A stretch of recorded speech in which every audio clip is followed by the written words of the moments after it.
অসুস্থ হয়ে হাসপাতালে চিকিৎসাধীন রয়েছেন জনপ্রিয় চিত্রনায়ক শাকিব খান। তার অসুস্থতার খবর শুনে হাসপাতালে ছুটে গেছেন নায়িকা অপু বিশ্বাস। গতকাল বৃহস্পতিবার ল্যাবেড হাসপাতালে শাকিব খানকে দেখতে যান অপু বিশ্বাস। হাসপাতালে যে কক্ষে শাকিব খান ছিল সেই কক্ষে অপু বিশ্বাস প্রবেশের পর শাকিব অপুকে বলেন, এত কষ্ট করে আসার কি দরকার ছিল।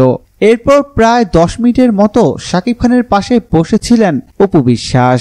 উল্লেখ্য, এ সময় তিনি বোরকা পরা অবস্থায় পুত্র সন্তান আব্রাহাম খান জয়কে নিয়ে এসেছিলেন। এ সম্পর্কে অপু বিশ্বাস বলেন, বৃহস্পতিবার সকাল থেকেই শাকিবের বুক এবং ঘাড়ে ব্যথা করছিল। চেক আপ করার জন্য শাকিব হাসপাতালে গিয়েছিলেন। এরপর চিকিৎসক তাকে হাসপাতালে ভর্তি হওয়ার কথা বললে তিনি হাসপাতালে ভর্তি হন।